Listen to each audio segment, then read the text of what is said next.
ঘরোয়া উপায়ে মশলা তৈরি করে সেই মশলা দিয়ে আজকে মাংসর রেসিপি শেয়ার করব। তো প্রথমেই নিয়েছি আমি এখানে জিরা নিয়েছি, এলাচ, দারুচিনি, লবঙ্গ, গোলমরিচ সব কিছু সুন্দর করে ভেজে নিলাম। তো ভেজে আমি এই যে উঠিয়ে নিলাম।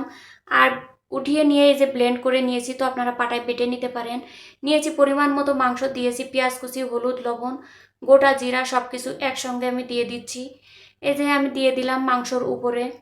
তো হাতে মাখিয়ে রান্না করলে অনেক বেশি মজা হয়। তো এবার দিয়ে দিচ্ছি আদা, পেঁয়াজ, রসুন, জিরে, মশলা সব কিছু একসঙ্গে ব্লেন্ড করে দিয়ে তেল দিয়ে ভালো করে এই যে আমি মাখিয়ে নিচ্ছি। তো এভাবে হাতে মাখিয়ে রান্না করলে অনেক বেশি মজা, অনেক সুস্বাদু হয়।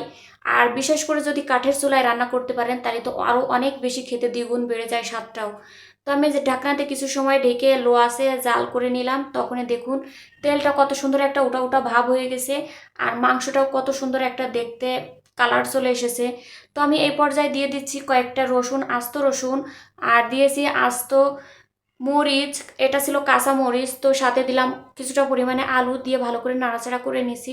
তো যাদের বাতের সমস্যা আছে এইভাবে রসুনটা যদি আপনি খেতে পারেন তাহলে কিন্তু অনেক বেশি উপকার আসে।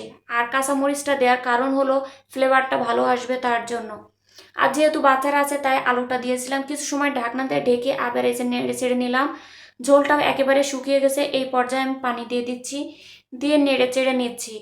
তো আপনারা এভাবে নেড়ে চেড়ে নেবেন। তো বন্ধুরা, যদি আমার ভিডিওগুলো ভালো লাগে অবশ্যই লাইক, কমেন্ট, শেয়ার করতে ভুলবেন না। আর সাবস্ক্রাইব করে বেল আইকনটা ক্লিক করে সবসময় আমার পাশে থাকবেন। আর আপনাদের সুন্দর সুন্দর কমেন্ট কিন্তু আমার ভিডিও বানাতে আরও উৎসাহ বাড়ে, কাজের প্রতি আগ্রহ বেশি থাকে। তো আমি নেড়ে চেড়ে নিলাম এবং ঝোলটা শুকিয়ে গেলে সেই পর্যায়ে দিয়ে দিচ্ছি বেটে রেখেছিলাম যে মশলার যে গুঁড়াটা, ওইটা দিয়ে আমি সুন্দর করে যে নামিয়ে নিলাম এবং বাটিতে পরিবেশন করলাম।